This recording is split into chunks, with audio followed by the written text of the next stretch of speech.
Hello everyone, welcome to Chirag MariaDB DBA tutorial. इस video में हम लोग देखेंगे कि हम लोग मारियाडीबी इंस्टॉल कैसे करेंगे उबंटू 24.04 एलटीएस में, एंड कैसे हम लोग दूसरे सर्वर से जो अदर सर्वर्स होंगे उससे एक्सेस पर्टिकुलर सर्वर का एक्सेस करेंगे।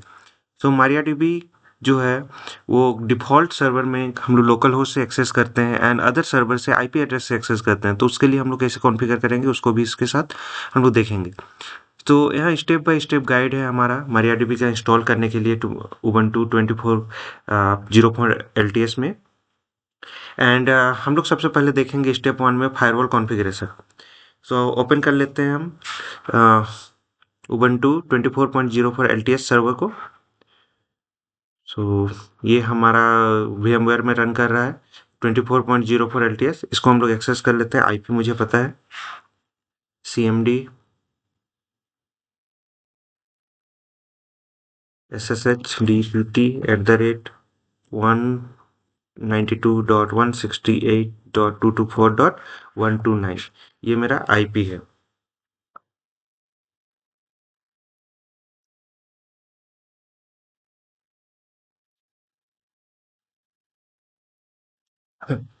ये मेरा सर्वर है एंड आईपी हम लोग चेक कर लेते हैं। आईपी है 192.168.224.129।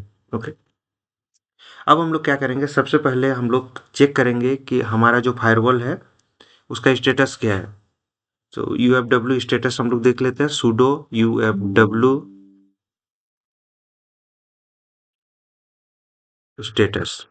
सो हमारा फायरवॉल अभी इनएक्टिव है, तो सबसे पहले इसको एक्टिव कर लेते हैं। sudo ufw इनेबल, तो ये एक परमिशन के लिए मांगेगा, हम लोग यस कर देते हैं तो हमारा एक्टिव हो गया। अब इनेबल ऑन सिस्टम स्टार्टअप, मतलब जैसे सिस्टम स्टार्ट होगा ये ऑटोमेटिक इनेबल हो जाएगा। अभी हमारा एक्टिव हो गया। अब हम लोग क्या करते हैं, अलाउ करते हैं SSH को। सो ufw अलाउ SSH, क्योंकि SSH कनेक्शन हमें अलाउ करना पड़ेगा। अभी हम लोग सेम सेशन में है इसीलिए हमें अलाउ कर रहा है। अगर हम यहाँ एग्जिट कर जाए फिर से ट्राई करें तो ये हमको अलाउ नहीं करेगा। जस्ट एग्जांपल हम लोग देख लेते हैं। अब हम लोग ट्राई करते हैं इसको एक्सेस करने का। ठीक है, तो ये सेशन हम लोग का यहाँ हम लोग इसको एंड कर दिए, तो दूसरे सेशन में ये एक्सेस नहीं होगा। तब हमें इंटरनली जाके हम दे देते हैं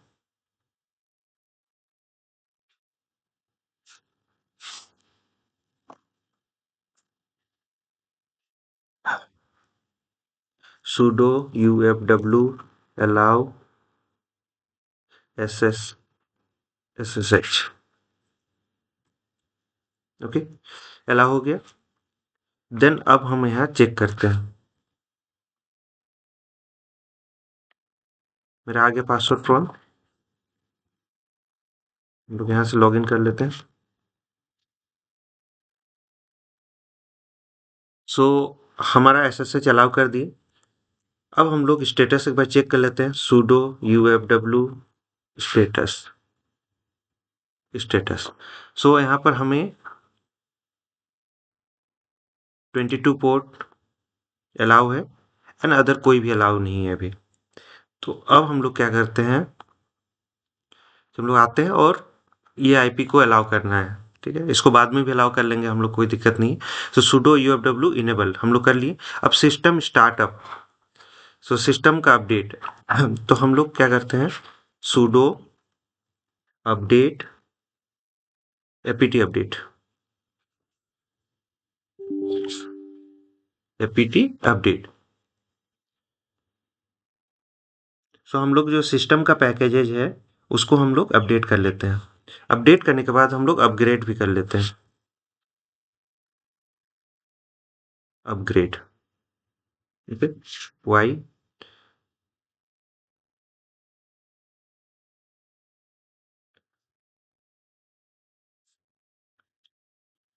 सो हमारा सिस्टम रेडी हो गया अब इंस्टॉलेशन के लिए।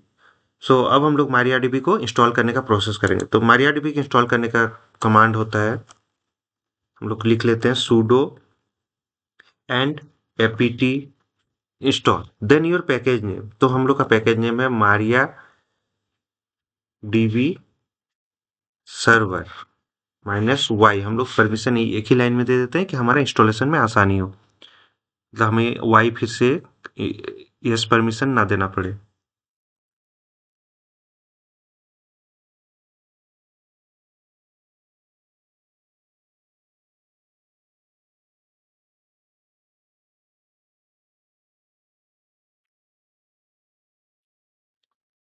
ओके, सो हमारा इंस्टॉलेशन हो गया।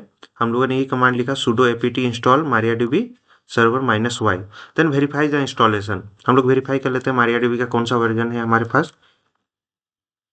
सो mariadb, सो हमारे पास है mariadb 15.1, sorry mariadb distributed version है 10.11, और डेबियन कौन सा हम लोग उबंटू यूज कर रहे हैं। ओके, उबंटू का वर्जन यहाँ पर नहीं दिखा रहा है, कोई दिक्कत नहीं। सो हमारा MariaDB इंस्टॉल हो गया। इंस्टॉल होने के बाद अब हम लोग इसको क्या करते हैं, secure MariaDB installation, run the security script to. हम लोग सिक्योर करते हैं हम लोग का MariaDB इंस्टॉलेशन को, कि ये remote connection and unwanted tables जो हम लोग का है, एंड डेटाबेस एक्सेस कौन कर सकता है, प्रिविलेज टेबल को रिलोड करना, ये सब काम हम लोग कर लेंगे इसमें। sudo MariaDB mysql underscore secure underscore installation, इसको चलाते हैं। सबसे पहले ये password, root password, enter your current root password. So हमारा रूट पासवर्ड कुछ नहीं है, no. Change your root password, yes. admin@123, okay. So हमारा रूट पासवर्ड सेट हो गया। एनोनिमस यूजर को हटाना है, yes. Disallow remote login, yes. Remove test databases to access into it, हम लोग टेस्ट डेटाबेस को हम लोग एक्सेस, यस, रिमूव कर देते हैं। रिलोड प्रिविलेज, तो रिलोड कर दिए। Thanks for using MariaDB। सो हमारा MariaDB इंस्टॉलेशन कंप्लीट हो गया। अब नेक्स्ट पार्ट में आते हैं, अगला स्टेप में क्या है, enable in start the MariaDB service. So MariaDB जो सर्विस है उसको हम लोग सबसे पहले स्टार्ट कर लेते हैं। sudo systemctl system control, then enable MariaDB। तो MariaDB को हम लोग सबसे पहले इनेबल कर लिए। सो ये इनेबल क्या करता है, जब भी आपका सिस्टम रिस्टार्ट होगा ऑटोमेटिक MariaDB स्टार्ट हो जाएगा। एंड स्टार्ट, तो स्टार्ट भी कर लिए। अब आप अगर स्टेटस देखना चाहते हैं तो स्टेटस देख सकते हैं।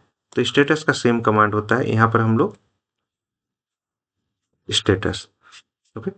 सो ये स्टेटस हमें दिखा रहा है एक्टिव एंड रनिंग सिंस, ये डेट टाइम ये सब दिखाएगा।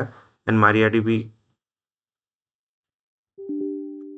तो हमारा स्टेटस भी हम लोगों ने देख लिया।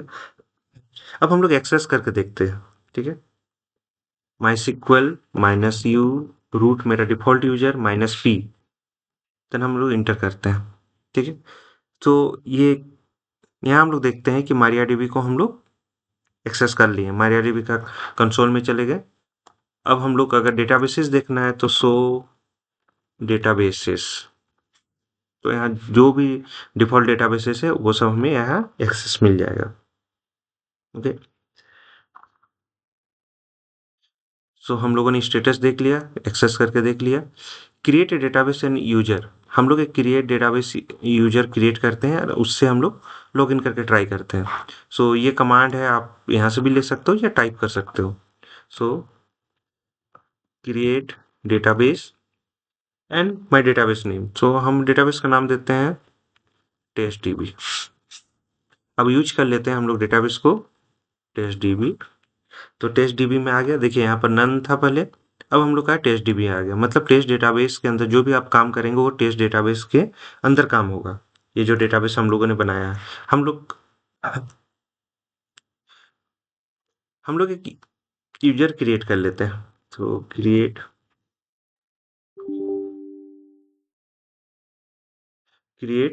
यूजर, टेस्ट यूजर, ठीक है। हम लोगों ने एक टेस्ट यूजर बनाया एंड इसको हम परमिशन देते हैं @ लोकल होस्ट के लिए, ठीक है, ये लोकल होस्ट के लिए काम करेगा। एंड आइडेंटिफाइड बाय, अब हम लोग आइडेंटिफाइड कैसे करेगा, हम लोग यहाँ पर पासवर्ड डालेंगे admin@123, तो ये हम लोग का यूजर क्रिएट करने का हो गया। ओके, सो हम लोग यूजर क्रिएट कर लिए। यूजर क्रिएट करने के बाद अब हम लोग परमिशन देते हैं। सो ग्रांट ऑल प्रिविलेजेस ऑन, कौन सा डेटाबेस में, टेस्ट डीबी में। टेस्ट डीबी में देते हैं एक्स्ट्रिक, यहाँ पर आप table name, particular table name का भी दे सकते हो, या तो आप ओवरऑल टेबल का दे रहे हो तो यहाँ पर हम लोग डायरेक्ट लिखते हैं। देन टू, किसको दे रहे हैं हम लोग, किस इसको दे रहे हैं, इस टेस्ट यूजर को जो लोकल होस्ट के लिए बना है उसको हम लोग दे रहे हैं। सो ये हम लोग का you have error in the SQL syntax।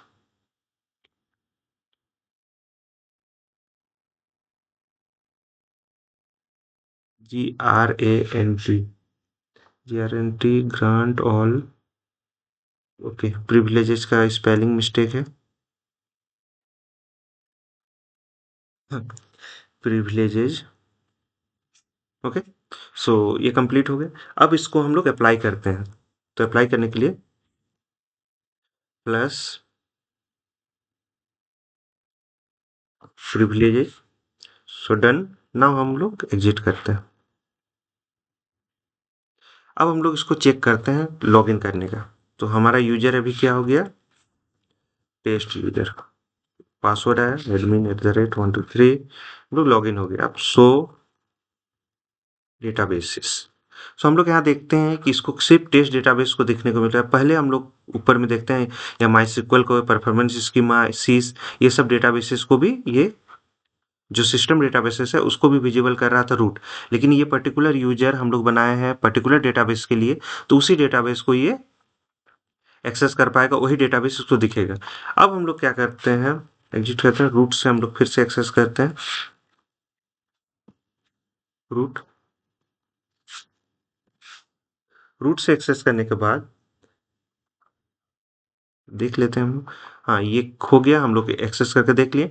अब हम लोग रिमोट एक्सेस के लिए हम लोग एक और डेटाबेस बनाते हैं, ठीक है।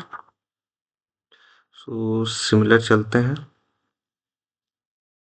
टेस्ट डेटाबेस 2, एंड हम लोग क्रिएट यूजर और 2, एंड यहाँ पर हम लोग एक पर्टिकुलर आईपी देते हैं। जैसे मेरे पास और एक सर्वर है जो है रन कर रहा है, इस सर्वर, ये सर्वर, तो इसको हम लोग एक्सेस कर लेते हैं,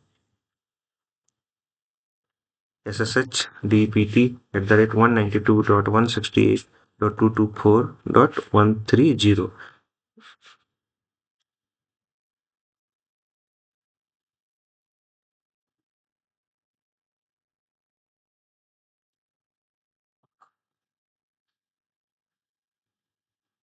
सो ये मेरा सर्वर 2 है।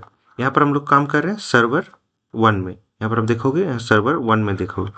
सो ये उसका आईपी है 192.168.224.130, ठीक। आइडेंटिफाई बाय पासवर्ड वही रहने देते हैं। तो एक यूजर हम लोग का बन गया। यूजर बनने के बाद हम लोग प्रिविलेज देते हैं, तो grant privilege test DB 2 to user 2, and यहाँ पर हम लोग आईपी डालेंगे। सो 192.168.224.130। सो यहाँ पर हम लोग आईपी डालते हैं, सामने वाला जो अदर सर्वर है, जो रिमोट सर्वर है, उसका आईपी डालेंगे क्योंकि उससे हमको एक्सेस करना है।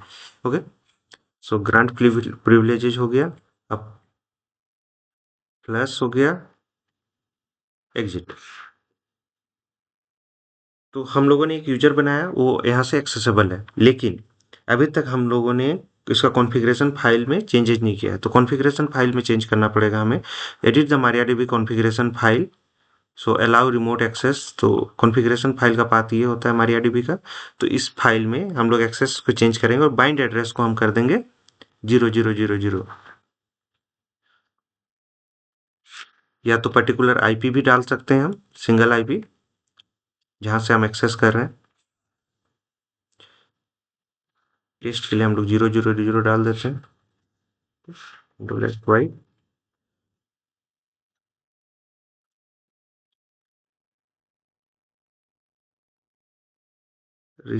रिस्टार्ट कर लेते हैं MariaDB को। रिस्टार्ट, कोई एरर नहीं है। एरर देता तो हम स्टेटस में जाकर देख लेते हैं। अब हम लोग क्या करते हैं, हम लोग एक्सेस करते हैं टेस्ट यूजर यहाँ पे। सो यहाँ पर हम लोग को क्लाइंट इंस्टॉल करना पड़ेगा। पहले देख लेते हैं कि हमें क्या एरर देता है। So MySQL -u test user 2 then -p। So हमें MariaDB क्लाइंट कोर का एरर दिया। सो हमें क्लाइंट हमको इंस्टॉल करना है। सो क्लाइंट हम लोग कॉपी कर लेते हैं, इसको बस इंस्टॉल कर देते हैं।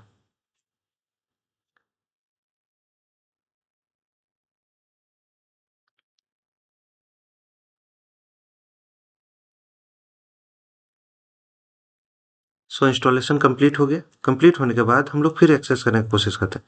पासवर्ड पॉइंट आया, लेकिन जब हम पासवर्ड भी डालते हैं तो ये हमें बोल रहा है can not connect to the local server through the port. ये हम लोगों ने यहाँ तक हम लोग पोर्ट हम लोग अभी तक अलाउ नहीं किए हैं। ठीक है, इसमें हम लोगों ने पोर्ट अभी तक अलाउ नहीं किया है, तो हम लोग एक बार पोर्ट अलाउ कर लेते हैं। सो क्या है, sudo ufw allow then 3306/tcp IP allow करते हैं हम लोग। इंटर किए। इंटर करने के बाद अब हम लोग फिर से चलते हैं यहाँ पे। ओके, हम लोगों ने